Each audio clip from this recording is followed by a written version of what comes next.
Eu sou Morgan, tenho 34 anos e, até o ano passado, quase fui obrigada a me tornar a babá permanente e não remunerada da minha irmã.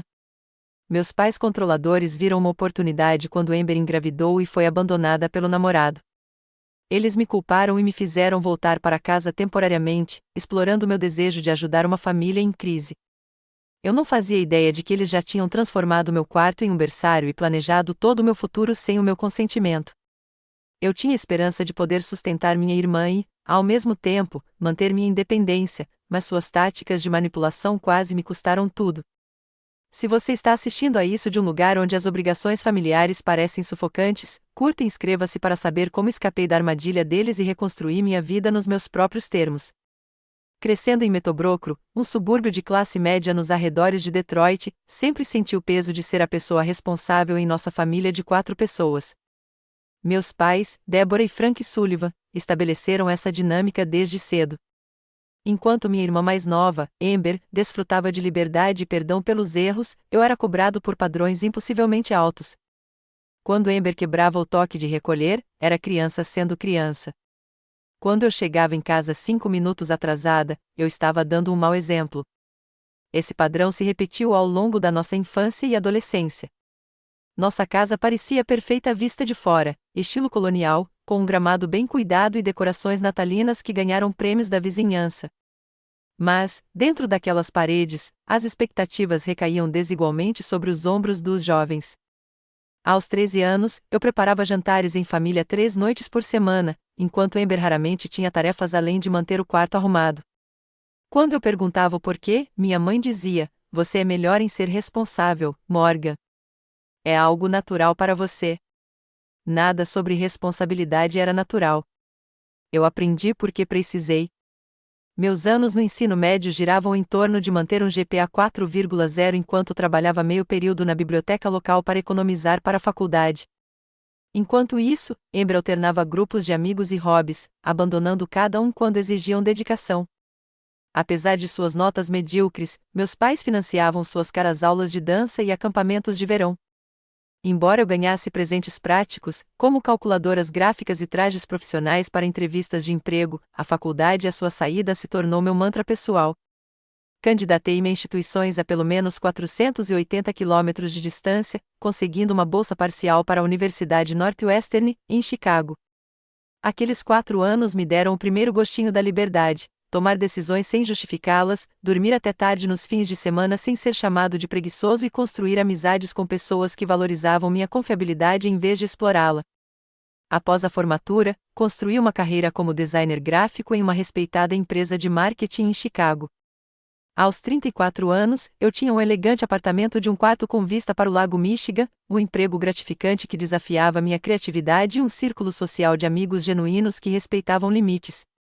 Eu visitava minha família nos feriados principais, mas mantinha uma distância cuidadosa que preservava a minha independência conquistada com muito esforço. Então, veio a ligação que quase desmancharia tudo. Era uma terça-feira à noite, em abril, quando meu telefone tocou com o número da minha mãe. Quase deixei cair na caixa postal. Nossa última conversa tinha terminado com ela criticando minha decisão de passar o Natal no Colorado com amigos. Mas algo em mim ainda ansiava pela aprovação dos meus pais, então atendi. "Morgan, querida, precisamos que você venha para casa neste fim de semana", disse a mãe, com aquele tom peculiar que misturava preocupação e comando. "São assuntos importantes de família." "Que tipo de negócio familiar?", perguntei, imediatamente em guarda. "É sobre a Amber. Ela está em uma situação difícil, e precisamos discutir isso em família, cara a cara." Depois de alguma insistência, minha mãe revelou que Amber, agora com 29 anos, estava grávida de 4 meses. O pai, um barman com quem ela namorou por 6 meses, havia desaparecido ao saber da notícia. Meus pais estavam ajudando-a a superar esse momento difícil, o que eu sabia que significava ajudá-la, como sempre fizeram. "Só venha passar o fim de semana", insistiu minha mãe. "Você ainda faz parte desta família, Morgan." Aquela sutil sensação de culpa, insinuando que minha independência significava que eu os abandonaria, era um território familiar. Mas, por trás do meu cansaço, eu sentia uma preocupação genuína por Amber.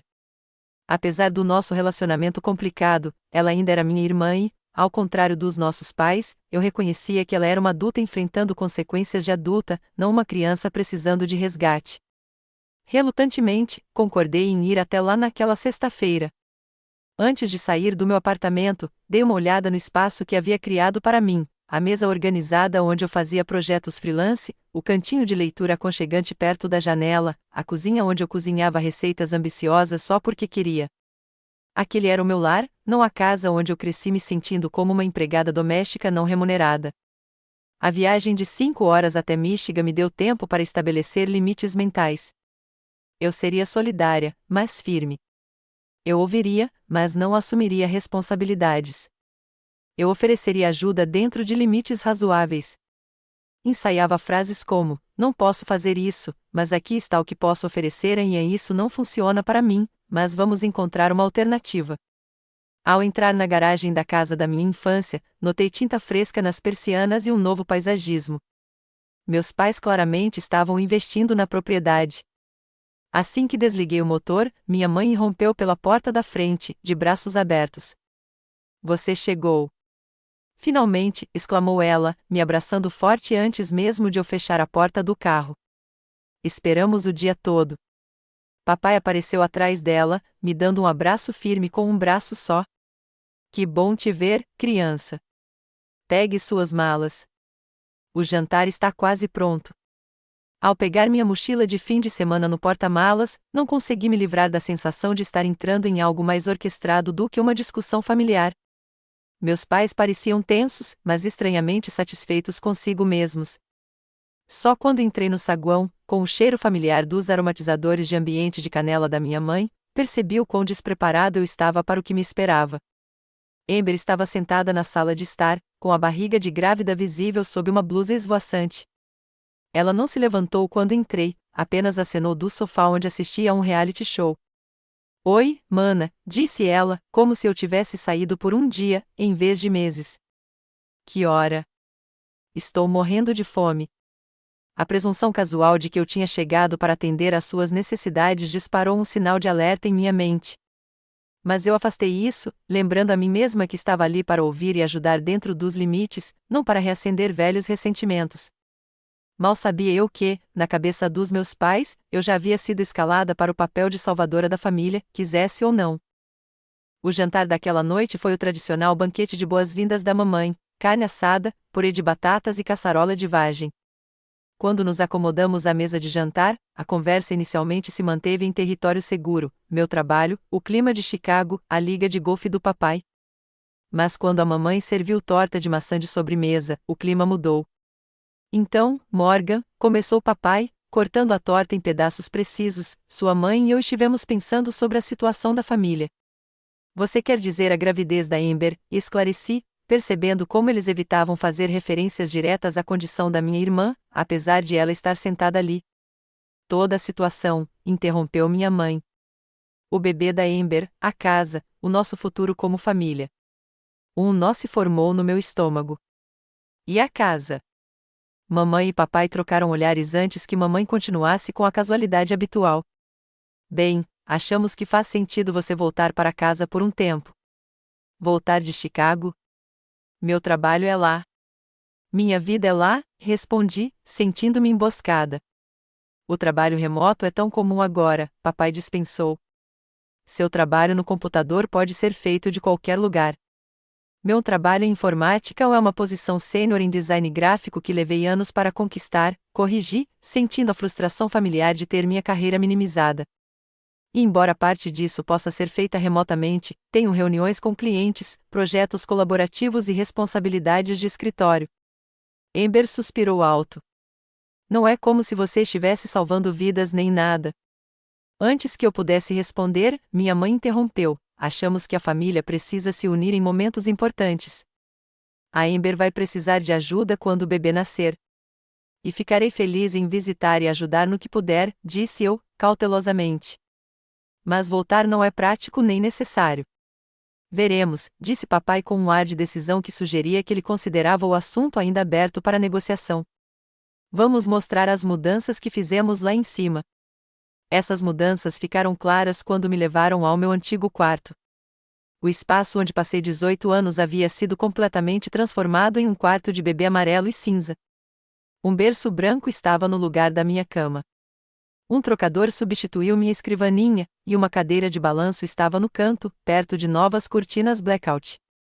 Onde vou dormir neste fim de semana? Perguntei, atordoado com a presunção. Preparamos o sofá-cama na sala para você, disse mamãe, animada, como se estivesse oferecendo uma acomodação de luxo. É bem confortável. Você reformou meu quarto sem perguntar se eu ainda precisava dele? A pergunta saiu mais ríspida do que o pretendido. Você não mora aqui há anos, Morgan, disse papai. O espaço estava vazio, exceto nos feriados. Não é essa a questão, retruquei. É a suposição de que eu não me importaria. Amber, que vinha nos seguindo, revirou os olhos. Não é como se você estivesse usando. E o bebê precisa de um berçário de verdade. A proximidade do quarto da criança com o quarto da Amber, do outro lado do corredor, de repente me fez sentir. Então, onde exatamente você esperava que eu dormisse se eu voltasse? O silêncio desconfortável confirmou minha suspeita. A toca seria sua, disse a mãe finalmente. Poderíamos arrumá-la direitinho para você. A toca, um espaço apertado, sem porta de verdade, perto da cozinha, onde o barulho da manhã seria inevitável. A mensagem era clara: meu conforto e privacidade não eram prioridades, porque meu papel não era ser um membro da família com igual status, mas sim atender às necessidades de Amber. Naquela noite, no sofá-cama cheio de caroços, me virei enquanto o plano deles ficava mais claro. Na manhã seguinte, minha mãe mencionou sem querer que o quarto do bebê precisaria ser pintado depois que você se instalar de novo, enquanto meu pai falava sobre como eles poderiam usar outra renda na casa. Quando eu reclamei, explicando que tinha um contrato de aluguel e obrigações profissionais, eles usaram sua arma mais eficaz, culpa. A família se sacrifica pela família, disse a mãe, triste. Abandonei minha carreira de professora para criar vocês, meninas. Essa foi sua escolha, lembrei-a, e as coisas eram diferentes naquela época. Nós apenas pensamos que você gostaria de estar presente para sua irmã, acrescentou papai, principalmente porque você não tem suas próprias responsabilidades familiares. A insinuação de que minha vida tinha menos valor por não ser casada e não ter filhos me magoou profundamente. A conversa tomou outro rumo a partir daí, com Amber finalmente saindo furiosa, alegando que eu estava sendo egoísta por não concordar imediatamente em virar a minha vida de cabeça para baixo. Mais tarde naquela tarde, descobri sinais mais preocupantes. Enquanto procurava um carregador no escritório do meu pai, encontrei contas mostrando que meus pais estavam com dificuldades financeiras maiores do que admitiam, uma segunda hipoteca, extratos de cartão de crédito com parcelas mínimas e contas médicas sugeriam que contavam com a minha renda para se manterem. No entanto, eles não tinham sido honestos sobre esse aspecto do plano familiar deles. Quando tentei discutir finanças diretamente, meu pai ficou na defensiva. Estamos bem. O objetivo é ajudar sua irmã, não a nós. Mas uma conversa com a vizinha Sharon revelou outra dimensão. Enquanto me ajudava a carregar as compras do carro, ela mencionou como meus pais estavam animados por eu estar me mudando para casa permanentemente para ajudar a criar o bebê. Eles estão contando para todo mundo há semanas, disse ela, animada. Sua mãe está tão aliviada que você vai assumir os cuidados da criança para que a Amber possa eventualmente voltar a trabalhar meio período. Semanas? Eles vinham anunciando esse plano há semanas, sabe-se lá quantas semanas, antes mesmo de me perguntarem. Eu os confrontei naquela noite, apenas para receber olhares confusos. Nós simplesmente presumimos que você ia querer ajudar, disse a mãe. Você sempre foi o responsável. Isso não é um elogio, já que significa que você espera que eu abra mão da minha vida para resolver os problemas da Amber, respondi. Amber começou a chorar. Então agora meu bebê é um problema? Que bom, Morgan. A manipulação emocional era familiar, mas não menos eficaz. Acabei concordando em ficar apenas uma semana para discutir melhor a situação, uma concessão da qual me arrependi imediatamente. Aquela semana se estenderia muito mais do que eu jamais previra, me puxando cada vez mais para a armadilha cuidadosamente construída. O que começou como apenas uma semana se transformou em 2, depois em 1 mês, graças a uma série de manobras calculadas dos meus pais. Cada vez que eu planejava voltar para Chicago, uma nova crise se materializava, Amber se sentindo mal, mamãe precisando de ajuda com um projeto doméstico, papai pedindo ajuda para organizar documentos financeiros. Cada pedido parecia razoável isoladamente, mas formou um padrão projetado para estender minha estadia indefinidamente. Mantive meu emprego trabalhando remotamente, embora meu desempenho sofresse com interrupções constantes. Minhas manhãs começavam com a mamãe batendo na porta do escritório às 6h30, muitas vezes acompanhada da Amber, reclamando do desconforto da gravidez e da necessidade de companhia. Meu dia de trabalho era pontuado por pedidos para fazer recados porque você fica só sentada no computador mesmo. O primeiro sinal de alerta sério surgiu quando descobri 3 chamadas perdidas de uma corretora imobiliária de Chicago. Quando retornei a ligação, ela pareceu confusa. Estou acompanhando o cancelamento das visitas aos apartamentos, explicou. Sua mãe disse que você decidiu ficar em Michigan permanentemente, mas eu queria confirmar diretamente. Fiquei com o estômago embrulhado. Nunca cancelei nenhuma visita e certamente não decidi ficar em Michigan. Depois de agendar novos compromissos, confrontei minha mãe, que fingiu não saber de nada antes de admitir que tinha ajudado a organizar meus negócios ligando para cancelar compromissos que eu havia mencionado em ligações de trabalho. Você está tão ocupado que pensei em ajudar, disse ela, inocentemente. Além disso, procurar apartamentos parece prematuro quando ainda não definimos o plano familiar. O uso do Anozan por ela destacou o problema fundamental: meus pais não viam minhas decisões de vida como algo que eu poderia tomar de forma independente. As violações de limites aumentaram a partir daí. Meu laptop acidentalmente encharcou quando minha mãe colocou um vaso de flores muito perto da minha estação de trabalho. O substituto demorou uma semana para chegar, durante a qual fiquei atrasada em alguns projetos e precisei usar o antigo computador de mesa da família na sala de estar, onde a privacidade era impossível. Enquanto isso, as expectativas de Amber se tornavam cada vez mais irracionais. Ela me mandava mensagens do quarto dela, pedindo lanchinhos ou ajuda para escolher roupinhas de bebê online. Quando expliquei que estava trabalhando, ela reclamou com os nossos pais que eu era fria e pouco compreensiva.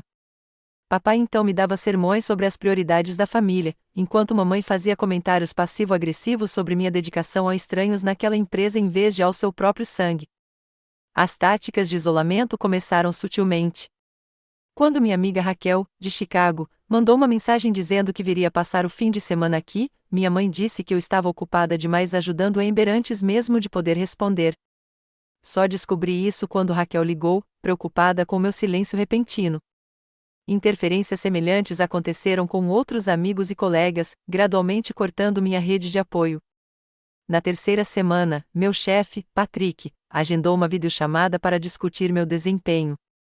Morgan, seu trabalho está decaindo, disse ele, com preocupação evidente na expressão. Prazos perdidos, falhas de comunicação, qualidade abaixo do seu padrão habitual. O que está acontecendo? Expliquei a situação familiar tentando soar profissional, mas a tensão na minha voz era evidente. Isso parece menos uma visita e mais uma situação de refém, observou Patrick. Nós valorizamos você, mas precisamos da nossa designer sênior presente. Posso te dar mais 2 semanas para resolver isso, mas depois precisamos do velho Morgan de volta. O tiro de advertência da minha carreira finalmente rompeu a névoa de manipulação em que eu vivia. Naquela noite, ouvi uma conversa que confirmou meus piores medos. Da cozinha, eu podia ouvir meus pais e Amber conversando na sala de estar, sem perceber a minha presença. O contrato com a cuidadora está quase pronto, meu pai dizia. Quando o bebê nascer, ela estará envolvida demais para ir embora. Tem certeza de que isso é legal? Perguntou Amber. É um contrato de assistência familiar, respondeu a mãe. Perfeitamente legítimo. Assim que Morgan assinar, ela terá a responsabilidade formal de cuidar das crianças enquanto morar aqui. Isso protege a todos. Ela ainda está falando em voltar para Chicago, disse Amber, duvidosa. A voz do pai endureceu. Isso não vai acontecer. Investimos demais neste plano. Além disso, ela sempre fez o que era esperado quando pressionada o suficiente. As palavras deles me atingiram como golpes físicos. Eles não estavam apenas esperando que eu os ajudasse, estavam estrategicamente garantindo que eu não pudesse ir embora, criando obrigações financeiras ilegais sem meu conhecimento ou consentimento. recolhi-me silenciosamente para a sala, com as mãos trêmulas enquanto processava a traição. As pessoas que deveriam ter apoiado minha independência estavam ativamente minando-a, tratando-me não como um adulto com autonomia, mas como um recurso a ser mobilizado em benefício de Amber. No dia seguinte, ocorreu um incidente que finalmente me levaria ao meu limite. Enquanto eu tomava banho, alguém mexeu na minha pasta. Descobri isso quando vi meus extratos financeiros e passaporte retirados do compartimento de costume. Quando confrontada, minha mãe alegou que estava procurando carimbos, uma mentira óbvia que confirmava que eles estavam monitorando minhas finanças e documentos de identidade. As paredes estavam se fechando, e percebi com clareza cristalina que, se não agisse com decisão, perderia tudo o que havia construído para mim. A armadilha estava quase completa, mas eles subestimaram minha determinação de escapar. O chá de bebê foi a gota d'água. Mamãe o organizou em nossa casa em uma tarde de sábado, convidando familiares e amigos da vizinhança para celebrar a iminente maternidade de Amber. Eu ajudei nos preparativos, apesar do meu ressentimento crescente, ainda presa no padrão de realizar expectativas enquanto planejava minha fuga. A sala de estar transbordava de decorações cor-de-rosa, sacolas de presentes e mulheres tagarelas, arrulhando sobre fotos de ultrassom. Eu sorri e desempenhei meu papel, servindo ponche e anotando os presentes para os bilhetes de agradecimento. Ninguém pareceu notar ou se importar que minhas mãos tremessem levemente ou que meu riso nunca chegasse aos meus olhos. No meio do ritual de abertura dos presentes, tia Cathy perguntou a Amber sobre seus planos para depois que o bebê chegasse. Vou levar alguns meses para criar laços com ela, respondeu Amber casualmente, e provavelmente procurar um emprego de meio período quando Morgan tiver estabelecido a rotina de cuidados com a criança. A sala ficou em silêncio enquanto dezenas de olhares se voltavam para mim. Congelei, a concha de ponche suspensa sobre uma xícara de cristal. Você vai ficar para ajudar a criar o bebê? Perguntou a prima Beth. E o seu trabalho em Chicago? Antes que eu pudesse responder, minha mãe interrompeu. Morgan tomou a decisão altruísta de se mudar para casa permanentemente. Ela será a principal cuidadora do bebê enquanto Amber faz a transição para a maternidade. Que sacrifício! Tia Cathy murmurou em tom de aprovação, abrir mão da carreira pela família. Isso sim é amor de verdade. A sala explodiu em murmúrios de apreciação e acenos de aprovação. Alguém começou a bater palmas, e logo todos se juntaram, aplaudindo meu suposto sacrifício, algo que eu nunca havia concordado em fazer. Fala, gritou um vizinho. Conte-nos o que fez você decidir voltar para casa. Presa sob olhares expectantes, eu lutava para encontrar as palavras. Na verdade, ainda não decidi nada permanente. Ainda estou analisando as opções do meu emprego e apartamento em Chicago. A mãe riu alto demais. Sempre a modesta. A Morgan já deu aviso prévio no apartamento dela e organizou trabalho remoto por tempo indeterminado. Ela está apenas sendo humilde. Não dei aviso prévio em lugar nenhum, eu disse firmemente, sentindo algo estalar dentro de mim, e meu acordo de trabalho remoto é temporário. Um silêncio desconfortável tomou conta da sala. Os olhos de Amber se encheram de lágrimas, se genuínas ou estratégicas, eu não conseguia mais dizer. Vamos para o próximo presente, disse minha mãe, desviando a conversa da minha rebelião. Durante o resto do banho, mergulhei em uma névoa de choque e raiva. O anúncio público havia sido calculado, tornando socialmente difícil para mim contradizer a narrativa sem parecer cruel com minha irmã grávida. Naquela noite, depois que os convidados foram embora, a fachada de harmonia familiar se desfez completamente. Como você pôde nos envergonhar daquele jeito? Perguntou mamãe enquanto carregava agressivamente a máquina de lavar louça, me contradizendo na frente de todos. Como você pôde anunciar decisões de vida que eu nunca tomei? Retruquei. Você contou para todo mundo que eu tinha dado demissão do meu apartamento. Isso é mentira. É o que precisa acontecer, interrompeu papai. Temos sido pacientes com a sua relutância, mas decisões precisam ser tomadas antes que o bebê chegue. Minhas decisões sobre a minha vida não são suas, eu disse, lutando para manter a voz firme. Tenho uma carreira, uma casa e uma vida em Chicago que trabalhei duro para construir. Um trabalho de tirar fotos no computador, Amber zombou. Meu bebê precisa de você mais do que uma empresa de marketing. Esse trabalho de eu tirar fotos me paga o suficiente para comprar um apartamento à beira do lago e economizar para a aposentadoria, respondi. E seu bebê é responsabilidade sua, não minha. Mamãe engasgou como se eu tivesse lhe dado um tapa.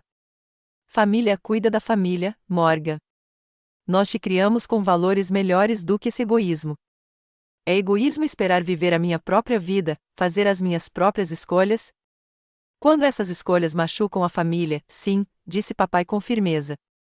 Sempre esperamos mais de você, Morgan. Era para você entender o dever familiar.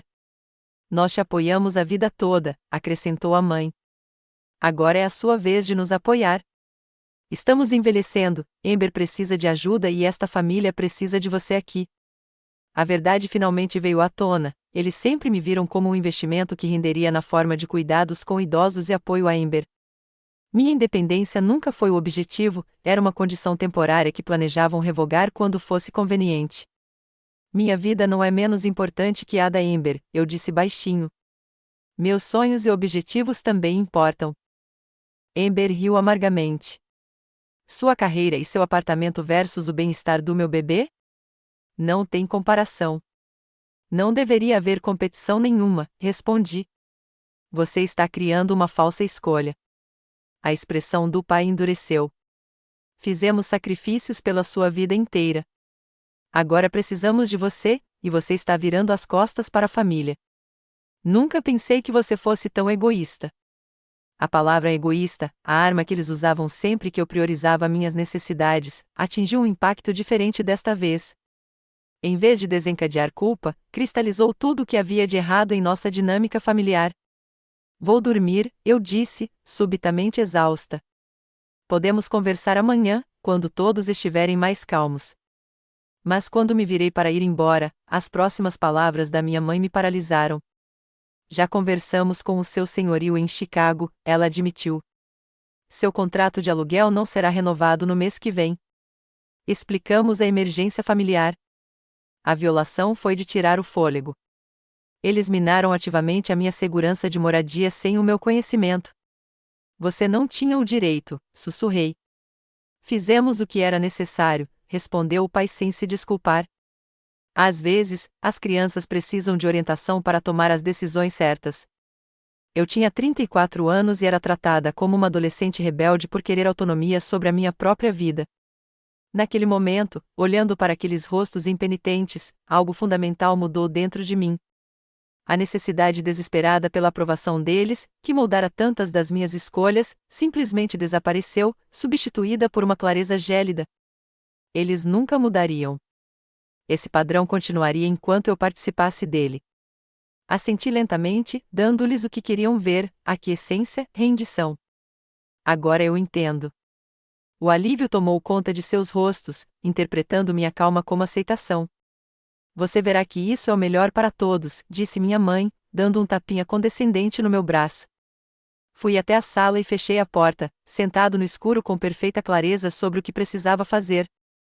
A armadilha que eles haviam armado estava quase completa, mas cometeram um erro crítico, me empurraram além do meu limite, para um lugar onde a fuga se tornou mais importante do que a aprovação. Pela manhã, eu teria ido embora. Mas primeiro, eu precisava de um plano. No silêncio da sala naquela noite, comecei a planejar metodicamente minha saída. O sofá-cama rangeu quando abri meu laptop, com cuidado para me posicionar onde a tela não fosse visível da porta. Primeiro, garanti meu bem mais importante, meu emprego. Enviei um e-mail para Patrick com um assunto urgente, situação pessoal, solicitando uma videochamada confidencial logo cedo para o dia seguinte. Depois, criei uma nova conta de e-mail que minha família não teria conhecimento e comecei a transferir comunicações importantes para lá. Em seguida, vieram as finanças. Verifiquei minhas contas bancárias e confirmei que meus pais não tinham conseguido acesso, apesar da espionagem. Dormir era impossível enquanto eu catalogava o que precisava levar e o que poderia ser reposto. Às 5 da manhã, eu tinha uma estratégia e um cronograma claros. Tomei banho e me vesti cedo, avisando minha mãe que tinha uma apresentação importante no trabalho quando ela questionou meu traje formal. Vou precisar de total privacidade por algumas horas, expliquei. Talvez eu vá à biblioteca para ter uma internet melhor. Ela pareceu satisfeita com meu aparente retorno à cooperação. Tudo bem, querida. Você volta para o jantar? Estou fazendo sua lasanha favorita. Não perderia, menti, as palavras com um gosto amargo. No café local, conectei-me com Patrick por vídeo. Sua expressão preocupada se aprofundou enquanto eu explicava a situação sem embelezamento emocional, a manipulação, a interferência no aluguel, o contrato de cuidador, tudo isso. Isso é? Ele lutava para encontrar as palavras. Morgan, isso não é um comportamento familiar normal. Isso soa como controle coercitivo. A validação dele quase me fez perder a compostura. Preciso sair imediatamente, mas não posso perder este emprego. É a minha salvação. A resposta de Patrick me surpreendeu. Estamos considerando abrir um escritório satélite em Denver. Nossa base de clientes lá está crescendo. Mudar para lá seria bom para você? Podemos providenciar acomodações temporárias enquanto você se adapta. A tábua de salvação que eu tanto precisava apareceu. Denver seria perfeito. Eles nunca pensariam em me procurar lá. Considere feito. Vou pedir para o RH preparar a papelada e enviar para o seu novo e-mail. Aproveite a semana para se acomodar e podemos discutir a logística quando você estiver seguro. Com o emprego garantido, liguei para a única pessoa em quem confiava plenamente, Raquel, minha colega de quarto da faculdade que virou melhor amiga. Preciso de um favor enorme, comecei, e exige sigilo absoluto. Raquel ouviu sem interromper enquanto eu descrevia o que estava acontecendo e meu plano de fuga. Preciso de um lugar para ir por alguns dias antes de Denver. Um lugar onde eles nem pensariam em procurar. Meu lugar em Milwaukee é seu, disse ela imediatamente. Tenho um quarto vago e preciso tirar uns dias de férias. Quando você vem? Amanhã de manhã, eu disse. Vou dizer a eles que estou resolvendo os problemas, mas não volto. Meu Deus, Morgan, isso parece saído de um thriller psicológico. Quer que eu vá até aí te buscar? Não, preciso fazer isso sozinha. Mas ter um destino é fundamental. Com o apoio de Raquel confirmado, tratei de questões práticas. Encontrei um depósito perto do apartamento dela e reservei uma pequena unidade. Entrei em contato diretamente com o proprietário do meu imóvel em Chicago e descobri que meus pais haviam ligado, mas não tinham autorização para rescindir meu contrato de aluguel. Contratei uma empresa de mudanças para embalar e guardar meus pertences de Chicago até eu me mudar para Denver. A tarefa mais difícil era decidir o que levar da casa dos meus pais. Eu não conseguia esvaziar a sala sem levantar suspeitas, mas certos itens eram insubstituíveis: meu portfólio profissional, documentos importantes, itens sentimentais da minha avó. Eu precisava de uma distração. A oportunidade surgiu quando minha mãe mencionou que precisava de compras para o jantar.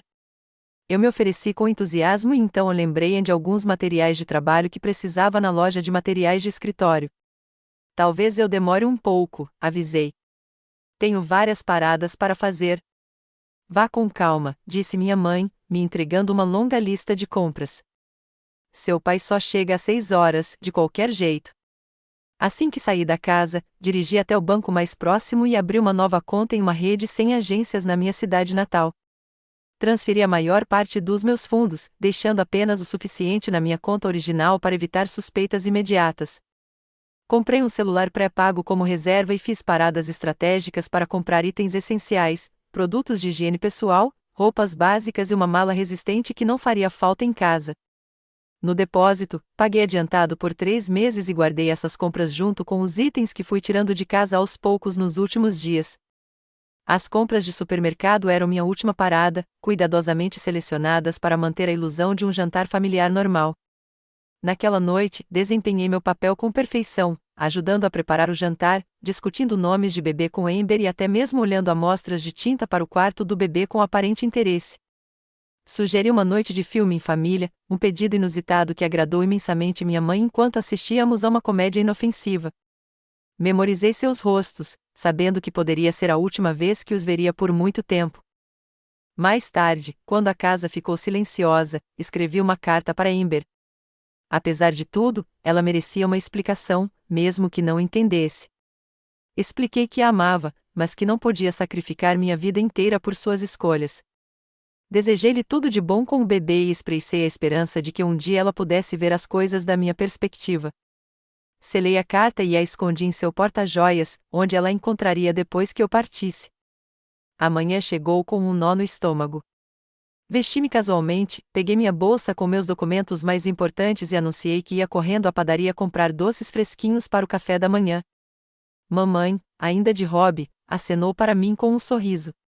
Você pode pegar aqueles rolinhos de canela que seu pai gosta?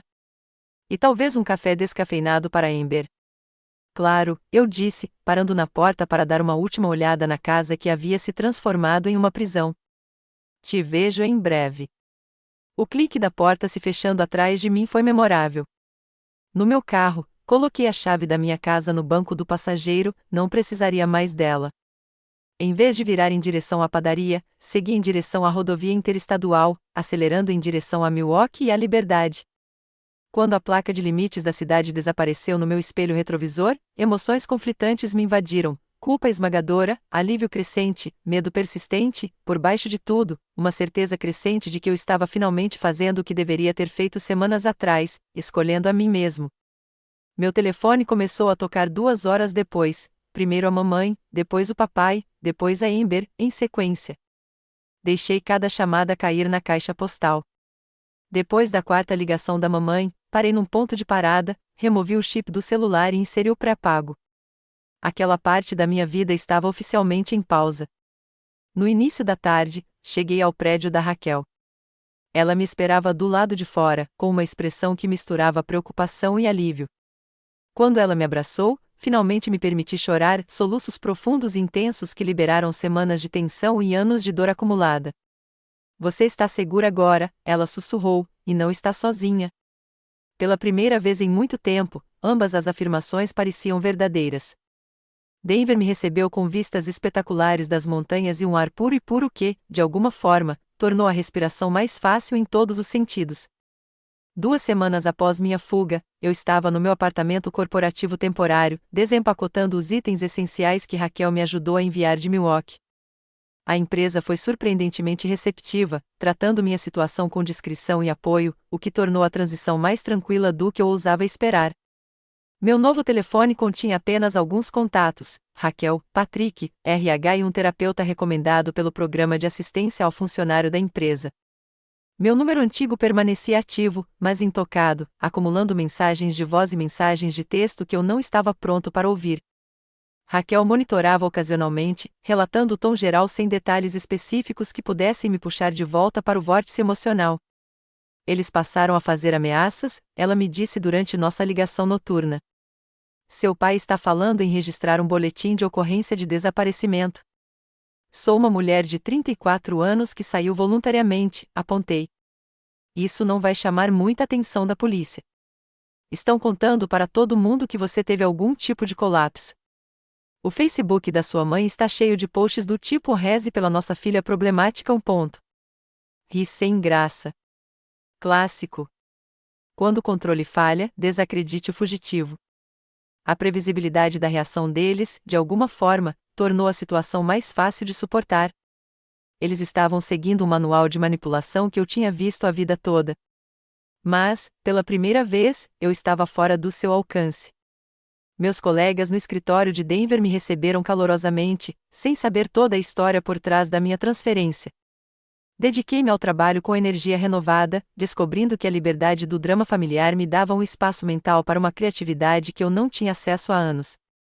Projetos que teriam me sobrecarregado em Michigan agora pareciam administráveis, até revigorantes. Procurar um apartamento tornou-se meu projeto de fim de semana. Encontrei um apartamento ensolarado de um quarto em um prédio moderno, com recursos de segurança que me deram tranquilidade, entrada com chaveiro, porteiro e nenhuma ligação com meu nome em registros públicos, já que eu alugava por meio de um serviço imobiliário corporativo. Meus pais tinham meu número de seguro social e minha data de nascimento, então coloquei um alerta de fraude no meu cartão de crédito e monitorei minhas contas religiosamente. 3 semanas depois de chegar a Denver, recebi meu primeiro contato direto deles, uma carta registrada do meu pai, repleta de manipulação emocional disfarçada de preocupação. Estamos extremamente preocupados com sua saúde mental, escreveu ele. Abandonar sua família quando mais precisamos de você demonstra uma ruptura séria com a realidade. Volte para casa e nós o ajudaremos a obter o tratamento de que precisa. A carta prosseguia com ameaças veladas sobre a reputação da família, repercussões financeiras e a dor imperdoável que eu estava causando à minha irmã grávida. Cada frase era calculada para desencadear culpa, vergonha e medo, emoções que me controlaram por décadas. Compartilhei a carta com minha terapeuta, doutora Winters, na sessão seguinte. O que você percebe nesta comunicação? Ela perguntou depois de lê-la. É tudo sobre eles, sua dor, suas necessidades, sua decepção. Não há a menor dúvida se estou seguro ou feliz. Ela assentiu. E o que isso lhe diz? Que tomei a decisão certa de ir embora, eu disse, a certeza na minha voz surpreendendo até a mim. A próxima fase da campanha veio através das redes sociais. Minha mãe postou atualizações vagas, mas alarmantes, sugerindo que eu era mentalmente instável e potencialmente em perigo. Antigos colegas de classe e parentes distantes começaram a enviar mensagens para contatos em comum, tentando me localizar. Desativei minhas contas temporariamente, criando outra barreira entre minha nova vida e meu passado. 6 semanas após a minha partida, Amber deu à luz uma menina saudável. Soube disso não pela família, mas por Raquel, que ainda morava perto o suficiente para ouvir as notícias locais. O anúncio do nascimento no jornal local listava o nome da bebê como Morgan Elise Sullivan. Deram o seu nome a ela, disse Raquel gentilmente. Achei que você deveria saber. A manipulação foi tão transparente que quase me fez rir. Dar o meu nome ao bebê foi a arma definitiva para se sentir culpado. Como eu poderia abandonar o meu próprio xará? Mas a tática revelou o mal-entendido fundamental que eles tinham sobre o motivo pelo qual eu havia partido. Não se tratava de uma estratégia de negociação para obter melhores termos ou mais reconhecimento, era uma separação necessária de pessoas que me viam como uma extensão de si mesmas, em vez de um indivíduo com minhas próprias necessidades e desejos válidos. 2 meses depois de começar minha vida em Denver, eu estava criando rotinas que me nutriam em vez de me esgotarem. Caminhadas matinais em parques próximos, aulas de culinária noturnas nas quais fazia amigos que não sabiam nada sobre meu passado, explorações de fim de semana em museus e galerias locais, pequenos prazeres que se acumulavam em uma vida que parecia autenticamente minha. Então veio a escalada que eu esperava, uma vistoria policial no meu apartamento. De alguma forma, eles me rastrearam até Denver, provavelmente por meio de registros de emprego ou rastros de cartão de crédito. Os policiais foram profissionais e rapidamente se certificaram de que eu não estava desaparecido nem em perigo. Seus pais parecem muito preocupados, mencionou um policial. Saí voluntariamente e estou perfeitamente bem, expliquei.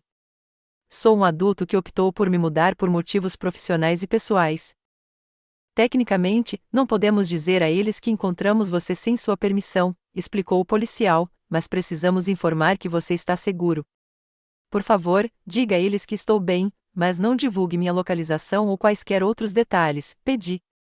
E, por favor, informe no seu relatório que não quero contato. Depois que eles saíram, liguei para a advogada que havia contratado especificamente para assuntos familiares. A perseguição constante havia se transformado em assédio, e medidas mais rigorosas eram necessárias. Ela redigiu uma carta de cessação e desistência descrevendo exatamente o que aconteceria se eles continuassem com o comportamento atual, possíveis acusações de assédio, ordens de restrição e ação judicial por difamação em relação às alegações de saúde mental.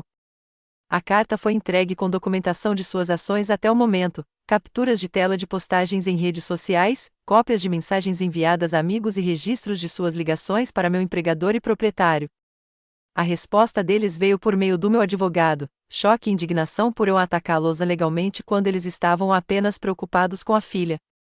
Mas por trás da indignação havia algo novo, o primeiro tremor de reconhecimento de que o controle deles havia realmente desaparecido. A campanha da minha mãe nas redes sociais parou de repente. As ligações para o meu antigo número tornaram-se menos frequentes. Familiares que haviam sido recrutados para a busca recuaram.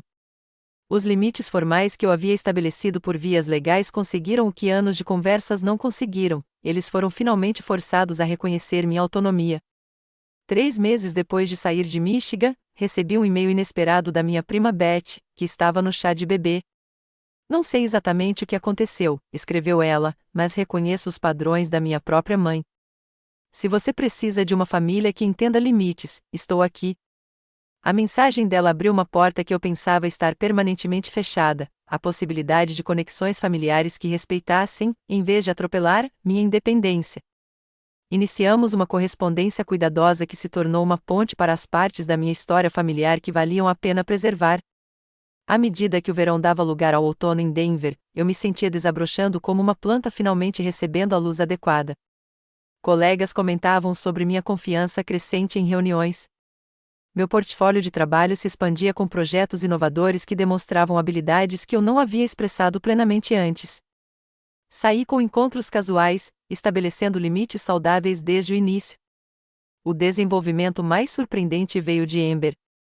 6 meses após o parto, ela enviou um breve e-mail para o meu endereço de trabalho: ser mãe é mais difícil do que eu esperava. Acho que entendo um pouco melhor agora. Não foi um pedido de desculpas, mas sim um reconhecimento, a primeira brecha na narrativa familiar de que eu os havia abandonado em vez de escapar da manipulação. Não respondi imediatamente, demorando um tempo para processar com o Dr. Winters como restabelecer o contato limitado. Quando finalmente respondi, minha mensagem foi simples: obrigada por entrar em contato. Espero que você e o bebê estejam bem. Gostaria de saber mais sobre como você está. A porta para a reconciliação não estava totalmente aberta, mas também não estava permanentemente trancada. Nos meus termos, no meu ritmo, eu podia escolher qual relacionamento, se houver, eu queria com minha família daqui para frente. A dinâmica de poder havia mudado fundamentalmente, e todos nós sabíamos disso. Um ano após minha fuga, eu estava na varanda do meu novo apartamento permanente, um lugar que eu havia escolhido, mobiliado e pago para mim. Lá embaixo, Denver fervilhava com a atividade noturna. Atrás de mim, uma casa que refletia meus gostos e prioridades me aguardava. Meu celular continha mensagens de amigos que valorizavam meus limites e apoiavam meu crescimento. A jornada de cuidadora familiar aprisionada à mulher independente tinha sido dolorosa e complexa. Mas ali, parada, observando o pôr do sol atrás das montanhas, eu tinha absoluta certeza de que nunca mais entregaria minha liberdade duramente conquistada às expectativas de ninguém além das minhas. Um ano se transformou em 2, e Denver deixou de ser um destino de fuga rápida para se tornar um verdadeiro lar. As paredes do meu apartamento, antes vazias e com uma aparência provisória, agora exibiam fotografias emolduradas de novas memórias, caminhadas nas montanhas rochosas com amigos da minha aula de cerâmica, comemoração da minha promoção a diretora criativa, viagens de fim de semana a pequenas cidades montanhosas onde ninguém conhecia a minha história. A agência de marketing prosperou com a nossa expansão em Denver, e eu prosperei com ela. Meu portfólio cresceu e incluiu campanhas premiadas que carregavam meu estilo característico, designs limpos e impactantes que comunicavam emoções complexas com simplicidade elegante. Percebi a ironia de que minha capacidade de destilar sentimentos complexos em clareza visual havia sido aprimorada ao longo de anos lidando com a dinâmica familiar. As notícias de Michigan chegavam principalmente por meio da prima Beth, que se tornará uma aliada inesperada. Ela relatava, com cautelosa neutralidade, que Amber finalmente assumirá a responsabilidade por sua filha, a pequena Morgan, depois que meus pais assumiram a maior parte dos cuidados com a criança durante o primeiro ano. Ela conseguiu um emprego de recepcionista no consultório odontológico, Beth me contou durante nossa videoconferência mensal. Seus pais cuidam do bebê durante os plantões, mas agora ela mesma cuida das noites e dos fins de semana. Senti uma mistura complexa de emoções com a notícia: orgulho pelos passos da minha irmã rumo à independência, tristeza pelo relacionamento perdido e um cansaço persistente com a narrativa familiar em torno da minha partida. Como eles falam de mim? Perguntei, uma pergunta que eu cuidadosamente evitava até então. Beth hesitou. A situação evoluiu. No início, tudo se resumia ao seu abandono e colapso mental, mas sua resposta jurídica os abalou. Ultimamente, tem havido menos conversas sobre seu retorno e mais reconhecimento de que você construiu algo para si no Colorado. Essa mudança sutil representou uma mudança radical na dinâmica da minha família. Pela primeira vez, eles estavam se adaptando às minhas escolhas, em vez de esperar que eu me conformasse às suas exigências.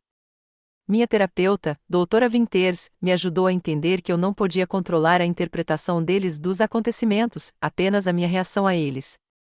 Sua liberdade não exige a compreensão deles, ela me lembrava com frequência, embora seja humano desejá-la.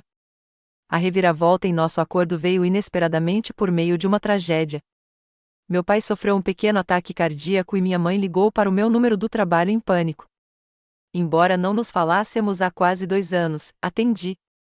Morgan, ela sussurrou, com a voz mais baixa do que eu me lembrava, seu pai está no hospital. Não é, eles não acham que seja uma ameaça à vida, mas achei que você deveria saber. Obrigada por me avisar, eu disse, com minha voz profissional se ajeitando automaticamente. Por favor, me mantenha atualizada sobre o estado dele. Você vai voltar para casa? A pergunta não continha nenhuma das exigências que eu esperava antes. Não posso agora, respondi honestamente, mas gostaria de enviar flores e ligar para ele quando ele puder falar. O silêncio que se seguiu não foi de raiva, mas sim de reflexão. Ele gostaria disso, disse ela finalmente. Aquela breve conversa abriu um estreito canal de comunicação, e-mails curtos e informativos sobre a recuperação do papai, ocasionalmente incluindo atualizações sobre Amber e o bebê. Respondi com a mesma brevidade, compartilhando apenas detalhes selecionados sobre meu trabalho e a vida em Denver. A manipulação emocional que caracterizava nosso relacionamento estava notavelmente ausente, substituída por uma neutralidade cautelosa. 3 meses após o ataque cardíaco do meu pai, recebi uma carta que mudou tudo. Ao contrário das comunicações anteriores, projetadas para me culpar ou controlar, esta começava com palavras que eu jamais esperara ler: posso ter me enganado sobre algumas coisas. A letra da minha mãe continuou por 3 páginas de reflexão cuidadosa. Ela não se desculpou explicitamente pela tentativa de armadilha 2 anos antes, mas reconheceu as expectativas injustas e impressões que você tinha todo o direito de rejeitar. Ela descreveu como minha partida acabou forçando Amber a desenvolver uma independência que ela jamais teria encontrado de outra forma. Sua irmã é uma pessoa diferente agora, mais responsável, mais consciente das consequências. A luta foi boa para ela, embora nenhum de nós a tivesse escolhido. A carta concluía não com exigências de reconciliação, mas com uma porta aberta: se você quiser nos visitar nos seus termos, gostaríamos de ver a mulher que você se tornou. Li a carta várias vezes, em busca da manipulação oculta, da sutil culpa. Não encontrando nada, compartilhei com o Dr. Winters. O que você acha? Isso é genuíno? A questão não é se é perfeito, ela respondeu. A questão é se é o suficiente para você considerar redefinir o relacionamento em novos termos. Após cuidadosa consideração, decidi que sim. Respondi com a mesma intensidade, reconhecendo a dor de ambos os lados, reafirmando minha decisão de ir embora e expressando minha gratidão pela reflexão que claramente ocorrerá durante minha ausência. Sugeri uma videochamada como primeiro passo, com prazos claros definidos com antecedência. Aquela conversa inicial de 40 minutos foi estranha, mas civilizada. Mamãe parecia mais velha, mais contida. Ela fez perguntas sobre o meu trabalho e ouviu as respostas sem fazer comentários. Perguntei sobre a saúde do meu pai e da filha da Amber, sem me oferecer para ajudar ou visitar. A ligação terminou com planos provisórios de conversarmos novamente no mês seguinte. Passos lentos e cuidadosos levaram a um novo tipo de relacionamento familiar, com limites firmes, compartilhamento limitado e o claro entendimento de que eu nunca mais moraria em Michigan nem assumiria a responsabilidade pelas escolhas de vida dos outros. Nossa comunicação permaneceu predominantemente digital, com raras visitas presenciais altamente estruturadas, nas quais eu me hospedava em hotéis em vez da casa da família. A mudança mais profunda aconteceu durante minha 3ª visita, quando finalmente conheci minha sobrinha, agora uma menina precoce de 3 anos com os olhos da Amber e sem nenhum conhecimento da nossa complicada história. Depois de uma tarde no parque, Amber me acompanhou até o meu carro alugado. Agora eu entendo, disse ela de repente. Por que você foi embora? Esperei, dando-lhe espaço para continuar. Ser responsável por outra pessoa 24 horas por dia, 7 dias por semana, é exaustivo. Não consigo imaginar ter que criar o filho de outra pessoa e ainda abrir mão dos meus próprios sonhos. Ela olhou para o parquinho onde nossa mãe empurrava o pequeno Morgan no balanço. Eles teriam consumido a sua vida inteira se você tivesse ficado. Sua compreensão, ainda que tardia, foi uma validação que eu não sabia que ainda precisava. Obrigada por dizer isso, respondi simplesmente. Eu estava com tanta raiva de você, ela admitiu, mas agora estou quase orgulhosa. Você me mostrou que era possível dizer não a eles. Nunca pensei que isso fosse uma opção antes. A ironia era perfeita. meu ato egoísta de autopreservação acabará beneficiando a todos, forçando um crescimento e uma readaptação que talvez nunca tivessem acontecido de outra forma. Amber desenvolver a resiliência e independência. Meus pais enfrentaram as consequências de seu comportamento controlador, e eu construí uma vida que honrava minhas necessidades e valores. De volta a Denver, compartilhei essa revelação com meus amigos próximos durante nosso jantar mensal. Esses relacionamentos, uma família escolhida, construída com base no respeito mútuo e não na obrigação, haviam se tornado a base da minha rede de apoio. Aos limites, Raquel brindou, vindo de Milwaukee para passar o fim de semana, e a coragem de impô-los. E a família escolhida, acrescentou Miguel, meu colega que virou amigo, as pessoas que nos amam porque querem, não porque são obrigadas a amar. A jornada de cura continua diariamente. Ainda há momentos em que a velha culpa ressurge, em que me questiono se eu poderia ter encontrado uma solução menos dramática. Mas esses pensamentos não me controlam mais. Reconheço-os como ecos de condicionamento, e não como verdade. A maior lição da minha fuga não foi sobre dinâmica familiar ou táticas de manipulação. Foi sobre a profunda diferença entre ser necessário e ser valorizado. Minha família precisava de mim como um recurso, creche conveniente, apoio financeiro, gestão emocional. Mas eles não me valorizavam como um indivíduo com desejos e sonhos legítimos. Minha vida agora está repleta de pessoas que me valorizam, em vez de simplesmente precisarem de mim. Essa distinção cria relacionamentos baseados no respeito mútuo, em vez da exploração. Se você está assistindo a isso e reconhecendo padrões em sua própria vida, saiba que estabelecer limites não é egoísmo, é essencial. Seus sonhos importam. Seu tempo importa. Sua independência importa. Às vezes, a coisa mais amorosa que você pode fazer por si mesmo e, em última análise, pelos outros é se afastar de relacionamentos que o tratam como um meio e não como um fim em si mesmo. Gostaria muito de saber sua opinião sobre estabelecer limites com a família. Você já teve que fazer uma escolha difícil entre as expectativas da família e o seu próprio bem-estar? Compartilhe suas experiências nos comentários abaixo. Se esta história ressoou com você, curta e inscreva-se para ajudar outras pessoas a encontrar esta mensagem. E lembre-se, você não precisa da permissão de ninguém para criar uma vida que honre seu eu autêntico. Obrigada por ouvir minha jornada e desejo-lhe coragem na sua.